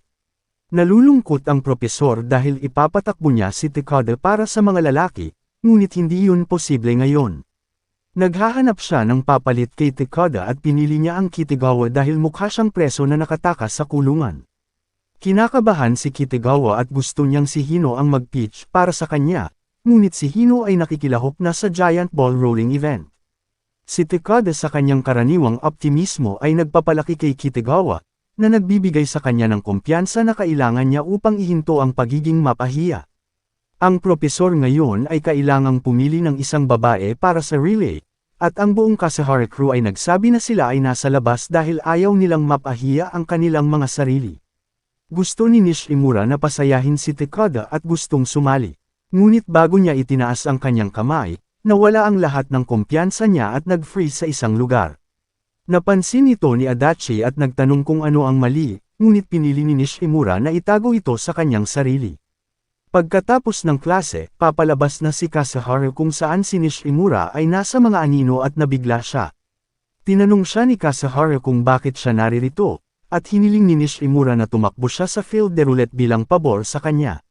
Nalaman niya mula kay Adachi na si Kasahara ay tumatakbo ng mas mabilis kaysa sa isang redneck na birhen, ngunit sa tingin ni Kasahara ay nakakapagod na tumakbo sa ikalimang baitang. Tinanong niya si Nishimura kung bakit siya nahuhumaling sa pagpapatakbo sa kanya, at inihayag ni Nishimura na ito ay dahil hindi niya ito magagawa sa kanyang sarili kahit na gusto niya. Naiintindihan ni Kasahara na pinapatakbo niya siya para sa kapakanan ni Takada dahil siya lang ang hindi tinatrato siya ng masama. Iniisip ni Kasahara na maaaring may pagkakataon na gumaling si Takada at makilahok na nangangahulugan na siya ang magpapasa sa kanya ng baiten. Gayunpaman, walang problema si Nishimura dito basta ito ay nagpapasaya kay Takada. Nang maglaon, ang nakakabaliw na bilis ni Kasahara ay nakakuha sa kanya ng palayaw na The Swift, na ikinagalit niya. Inihayag ni Adachi na nakuha niya ang palayaw na ito noong nakaraan dahil siya ang pinakamabilis na runner sa paaralan. Ang propesor ay kumpiyansa tungkol sa relay na ito, hindi alam na si Kitagawa ay nakayuko pa rin sa likuran.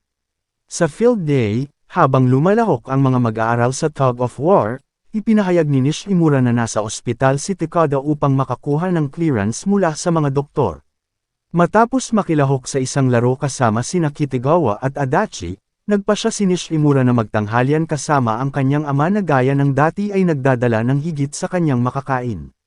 Gayunpaman, nang hilingin sa kanya ni Adachi na ibahagi ang ilan sa mga ito sa kanya, ang lalaki ay naging sobrang masaya na makita ang kanyang anak na babae na may mga kaibigan. Samantala, napansin ni Hino si Kitagawa na nagtulak ng ilang tasa ng tsaa, at napagtanto niyang ito ay naghuhugas ng pantalon bago ang relay. Samantala, sinimulan ni Yukiko na i-record si Nishimura, na sinasabing gustong makita ni Takada ang kanyang mga video, na ikinahihiya niya sa harap ng kanyang ama. Sinabi ni Yukiko na maaaring hindi makaabot si Takada hanggang sa hapon, ngunit tiyak na pupunta siya rito. Nang maglaon, sinabi ng propesor kay Kitagawa na siya ang anchor dahil ang mga posisyon ay itinakda na nasa isip ni Takada. Ngunit dahil wala siya rito, nasa kamay ni Kitagawa ang lahat. Sa panimulang posisyon, hinihintay pa rin ni Kitagawa si Takada ngunit sinabihan siya ni Kasahara na huminto sa pag-ungol na parang B. At tumuon sa pagkapanalo. Ito ay isang dapat panalo para sa kanya upang tuparin ang kanyang salita kay Nishimura. Ngunit ang mga bagay ay pumunta sa timog kapag ang lahat ng tsaa na Kitagawa ay nagsimulang magkaroon ng mga epekto nito. Iniwan nito si Kasahara sa huling lugar, ngunit pinasaya siya ni Nishimura kasama ng iba pa niyang klase. Hinahayaan siyang isara ang distansya ng madali. Pagdating sa anchor, lumabas si Takada at kinuha ang baton mula sa kanya.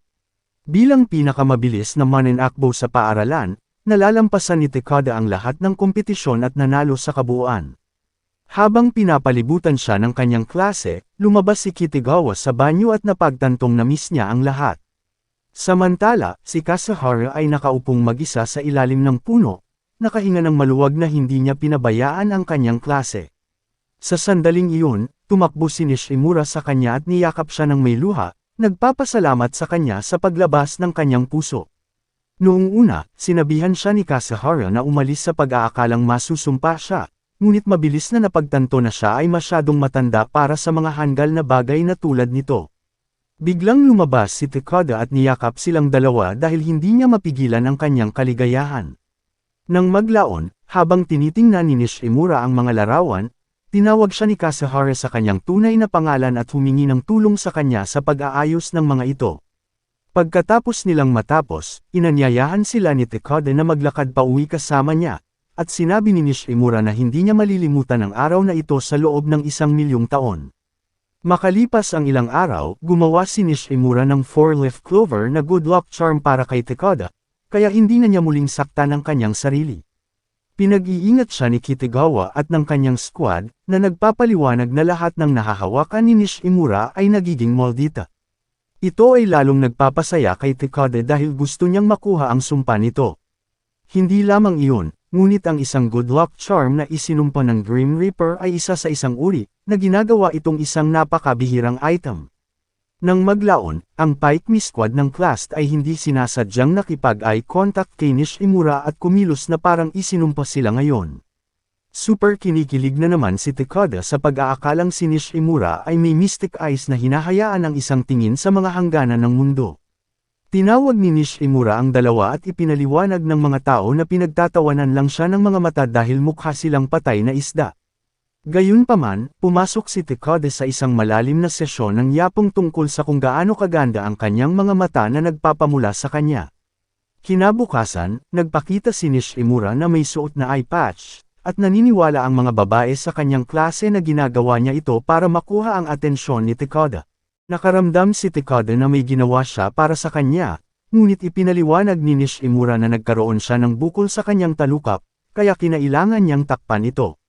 Nang sabihin niyang halos gumaling na ito, hinamon siya ng isa sa mga babae na habarin ito at sumunod si Nishimura.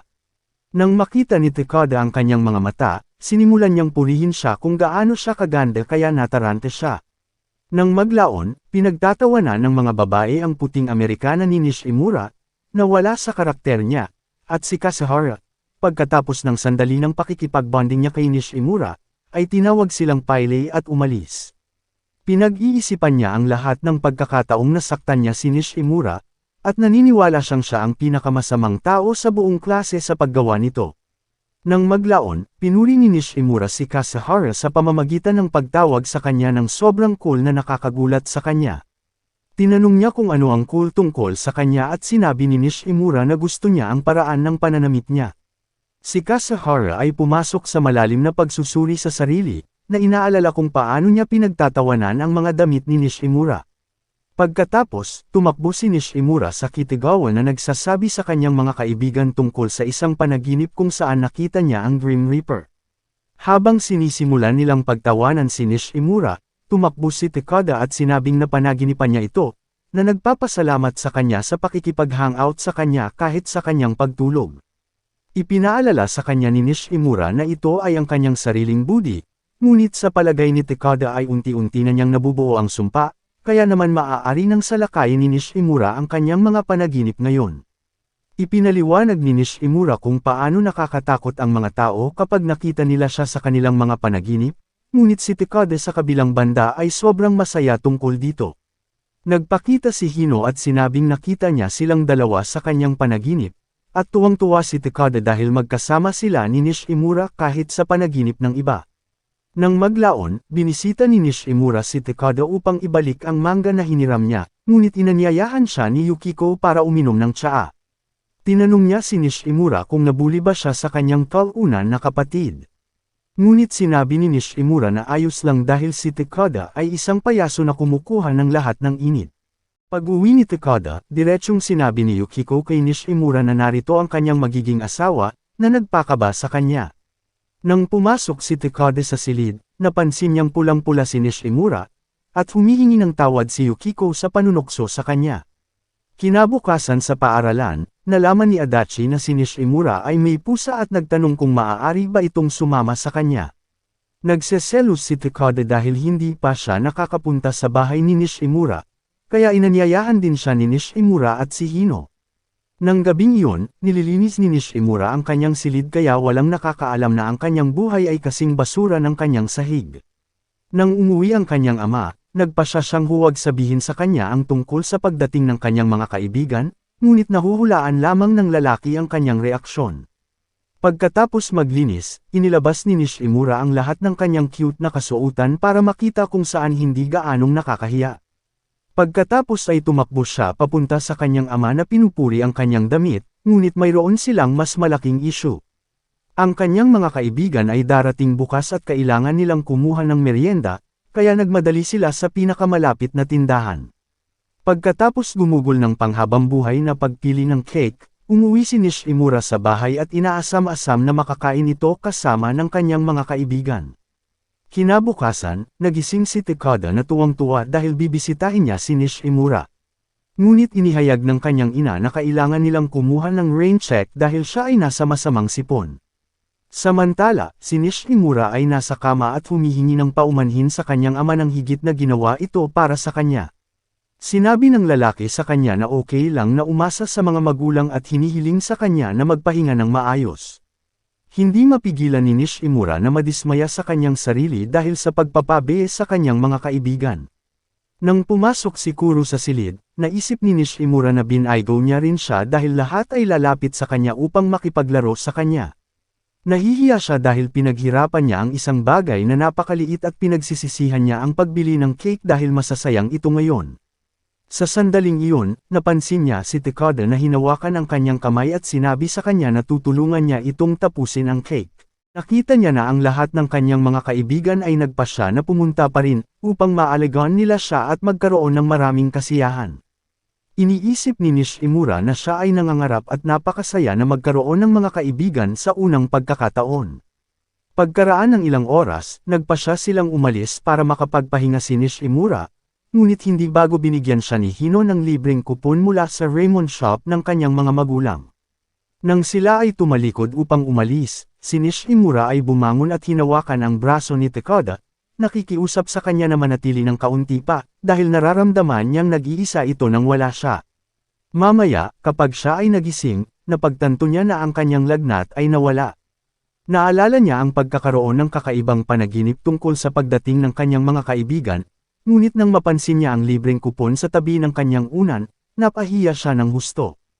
Nang maglaon, nakasalubong niya si Takada papunta sa paaralan at tinanong kung talagang binisita siya nito. Inihayag ni Takada na dumating siya kasama sina Hino at Adachi, at lahat sila ay may masarap na chocolate cake na binili niya. Tinanong niya kung may sinabi ba siyang kakaiba sa kanya, at natarante si Takada dahil naaalala niya si Nishimura na nagmamakaawa sa kanya na manatili. Nagpasya silang dalawa na magkunwaring hindi nangyari dahil nakakahiya at nagpatuloy sa paglalakad papunta sa paaralan. Nang maglaon, sinubukan ni Kasahara na akitin ang isang pusa para maalaga niya ito ngunit isa pala itong walang laman na shopping bag na ikinadismaya niya. Sa sandaling iyon, nagpakita si Nishimura sa kanyang likuran na nagparamdam sa kanya ng sobrang kahihiyan. Magkasamang nakaupo ang dalawa sa labas ng isang shrine kung saan nasa gilid si Kasahara. Iniisip na pagtatawanan siya ni Nishimura. Gayunpaman, sa palagay ni Nishimura ay kaibig-ibig kung gaano niya kamahal ang mga pusa at ginagaya pa niya ang isa para asarin siya ng kaunti. Alam ni Kasahara na may pusa si Nishimura at tinanong niya kung maaari siyang pumunta upang makita ito. Nang pahintulutan siya ni Nishimura, tuwang-tuwa siyang tumakbo at nangako na makikita siya bukas. Kinabukasan, nakita ni Kasahara si Nishimura sa locker room na may nakaipit na dahon sa kanyang buhok. Sa sandaling iyon, tumakbo si Takada at pinuri siya sa pagdidilig ng mga halaman na ikinainis ni Kasahara. Maya-maya, lumapit na lang siya sa kanya at hinayla ito sa buhok niya, na ikinaiinggit ni Takada dahil sa tingin niya ay malapit na silang magkaibigan ngayon ni Nishimura. Natarante si Kasahara at sinabing normal lang ito, ngunit sa aklat ni Takada, nangangahulugan ito na maaari silang maging mas malapit. Nakikita niya na talagang cool kung paano nakikipag-hangout ang Swift at ang Grim Reaper at tinawag silang Swift Reaper Alliance. Ninas si Kasahara at sinabing magkaibigan lang sila, ngunit walang ideya si Nishimura na nagkaroon siya ng isa pang kaibigan. Habang naghihintay sa zoo, nakita ni Takada si Nishimura na mukhang cute at nagtataka kung bahagi siya ng mga atraksyon. Pagkatapos niya itong polanan ng mga papuri, hinihintay nila ang paglabas ni Hino. Si Takada ang palaging pumupuri kay Nishimura, kaya nagpasya siyang paligayahin siya sa pamamagitan ng pagbibigay sa kanya ng isa bilang kapalit. Sinabi niya kay Takada na mukhang cool siya, ngunit kapag tinanong niya kung paano, nag-freeze siya na para bang isa itong pop quiz na hindi niya pinag-aralan. Sumagot siya na ang lahat ng tungkol sa kanya ay cool, ngunit sinabi ni Takada na mas cool siya sa kanyang Grim Reaper powers, kaya naman hindi niya maiwasang isipin siya.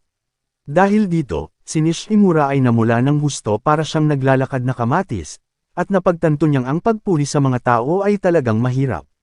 Sa sandaling iyon, nagpakita si Hino at nagreklamo tungkol sa kanyang katawan na alien sa anumang bagay maliban sa mga tank top.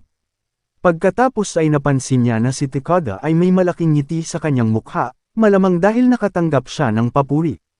Kinabukasan, pinagtatawanan ni Kitagawa si Nishimura na sinabing nakita niya siya sa isang live na dokumentaryo tungkol sa mga multo. Sinabi ni Takada na hindi ito maaaring maging siya dahil kasama niya ito buong araw, na ipinapalagay sa kanila na nagde-date sila. Nalaman nilang kasama rin nila si Hino, kaya ligtas sila sa ngayon.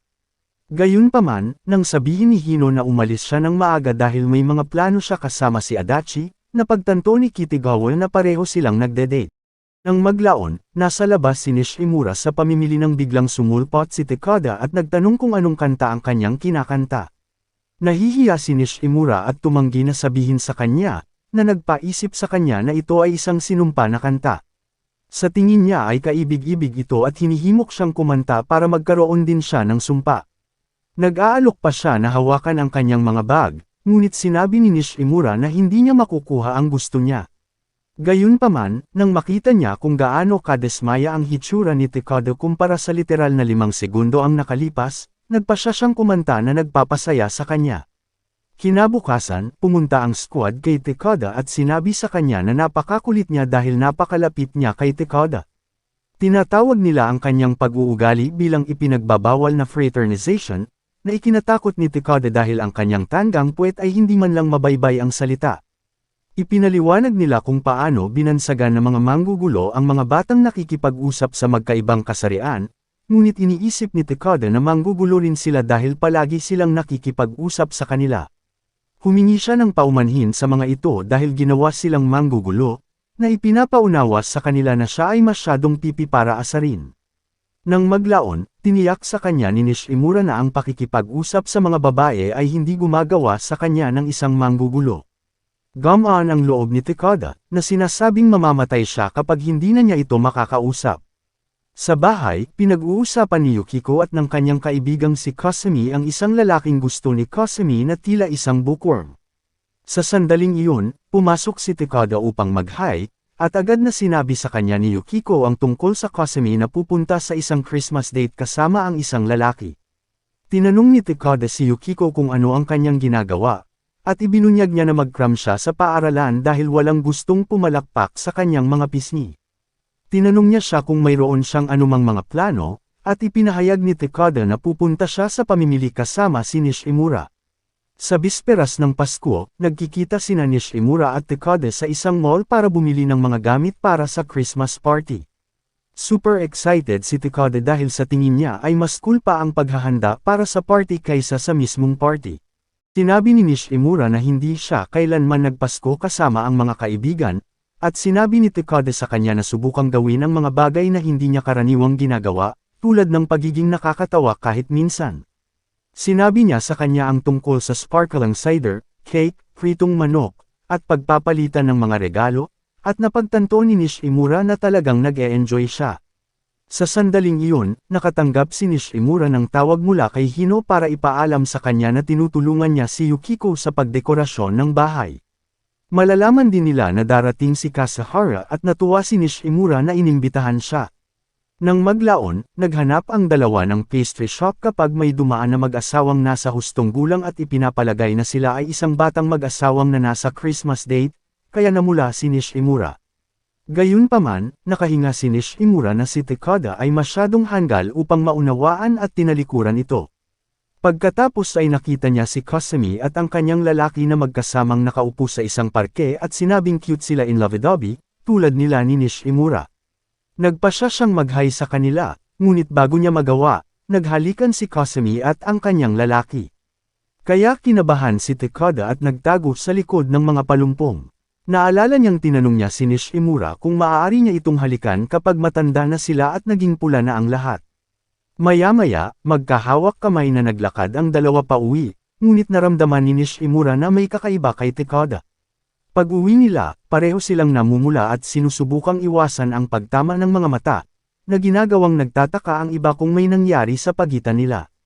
Nang maglaon, habang ang iba sa kanila ay nag-e-enjoy sa party, hindi pinansin ni Nishimura at Takada ang isa't isa sa abot ng kanilang makakaya.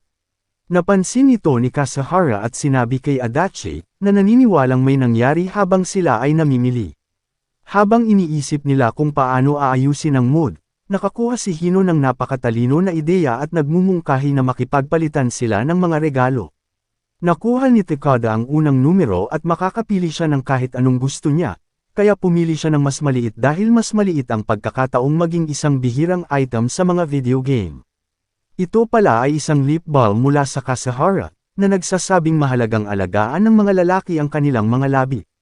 Ang makita ang kanyang mga labi ay nagpapaalala sa kanya ng kanyang nakita sa parke, kaya kinakabahan muli.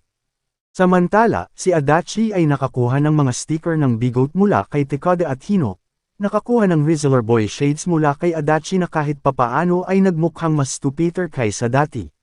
Nakakuha si Kasahara ng muffler mula kay Nishimura at nagpasalamat sa kanya dahil talagang gusto niya ito.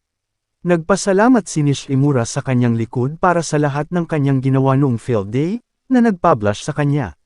Nagsisimula siyang humigop ng juice dahil sa sobrang kahihiyan, ipinapaliwanag kung gaano nakakainis kung paano siya tinawag ng lahat na Swift at kung paano nagsimula ang mga tao ng isang hanggal na fan club pagkatapos niya.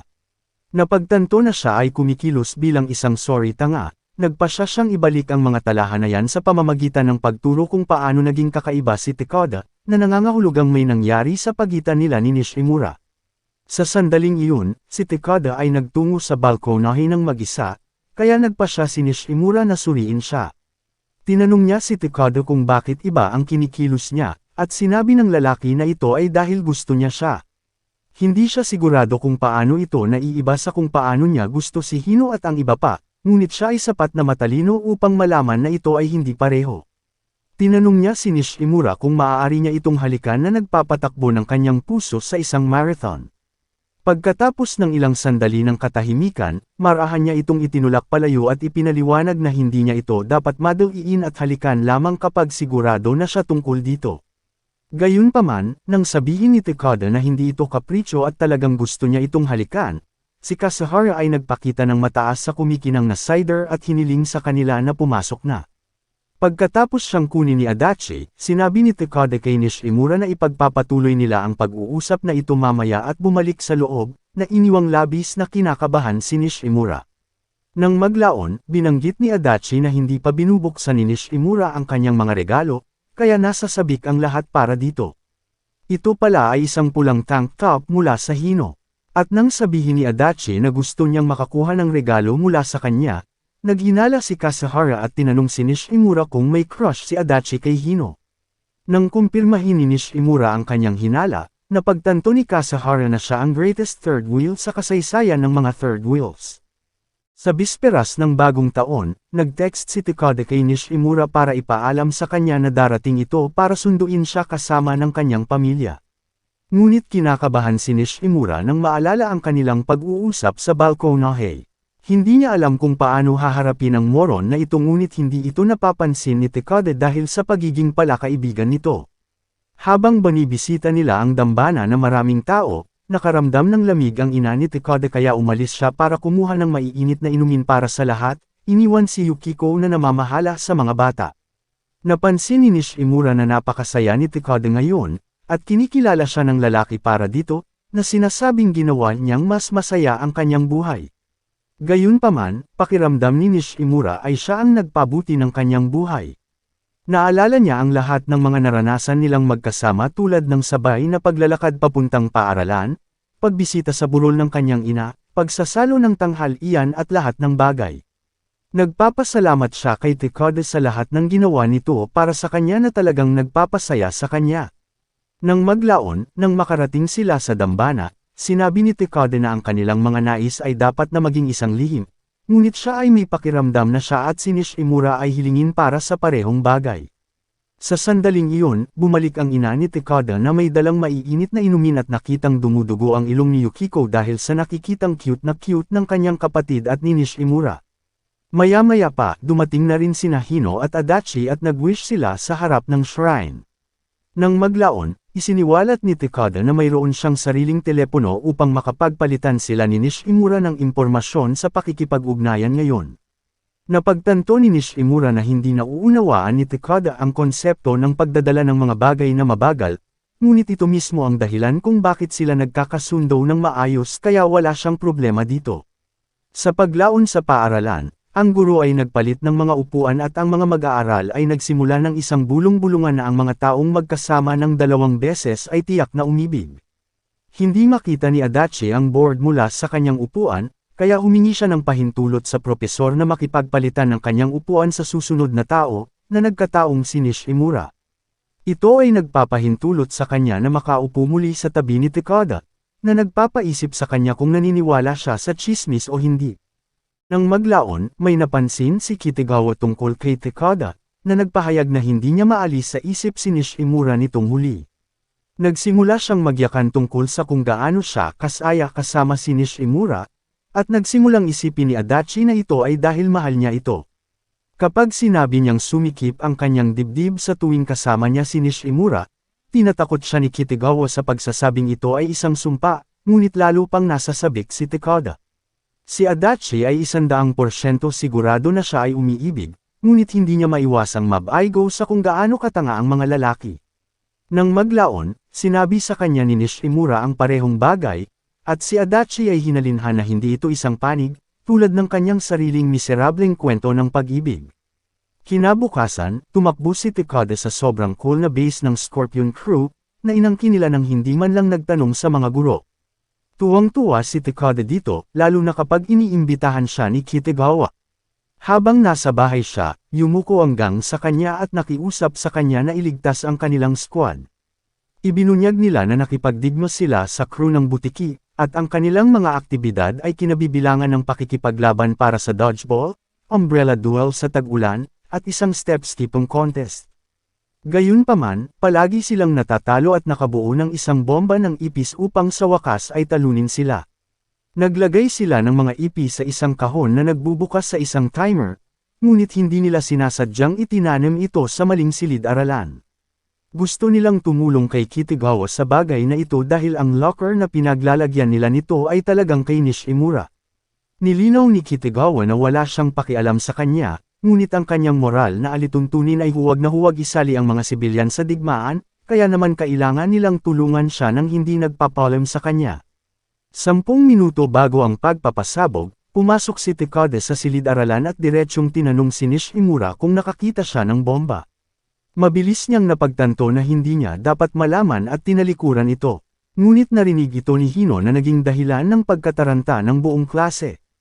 Nagpasya ang mga estudyante na tawagan ang mga guro at pulis, ngunit sinabi ni Takada sa kanila na kaya niyang i-defuse ang bomba ng mag-isa.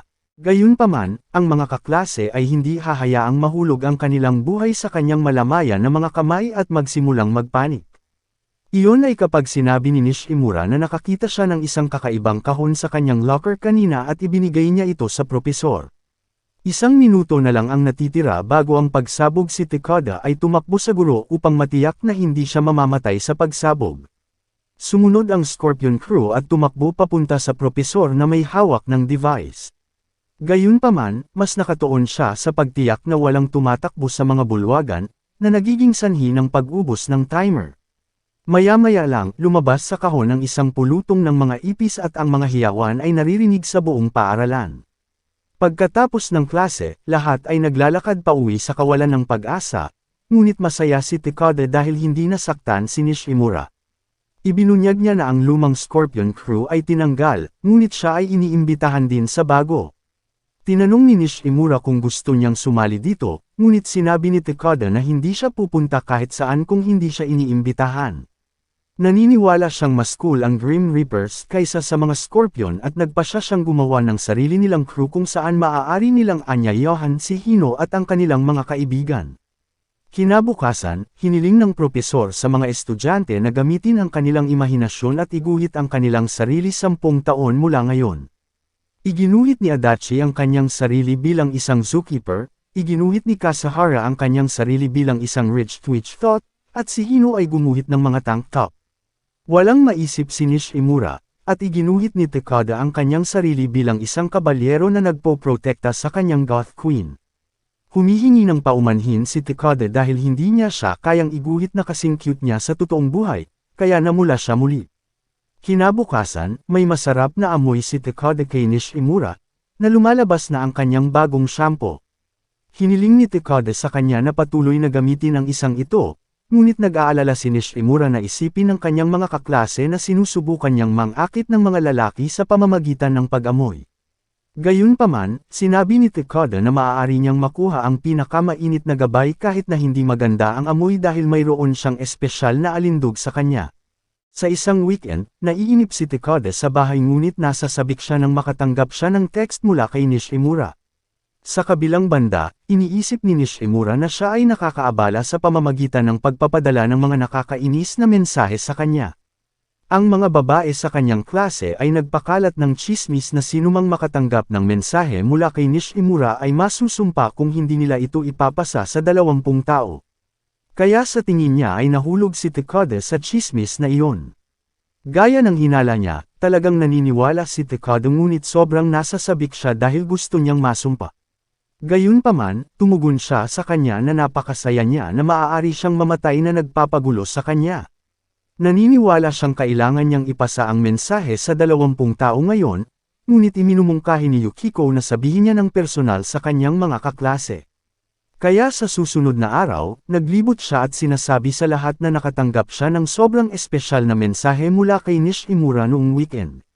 Nang maglaon, hiniling ni Kasahara kay Nishimura ang kanyang numero dahil nagpakalat si Takada ng tsismis na ang pagtanggap ng mensahe mula sa kanya ay nagpapalaganap ng kaligayahan, na isang bagay na lubhang kailangan niya sa kanyang miserableng buhay. Kinabukasan, tumakbo si Takada kay Nishimura at sa kanyang ama at nagpas siyang maglakad kasama sila. Tinanong niya siya tungkol sa kanyang horoscope, ngunit nang sumagot ang kanyang ama sa halip, Napagtanto niyang ginagamit niya ang pangalawang pangalan ni Nishimura sa lahat ng oras na ito na humahantong sa pagkalito. Siya ay nagpasya na tawagan siyang Akane mula ngayon, kaya nagpasya siyang tawagan siya sa kanyang unang pangalan na Taiyo.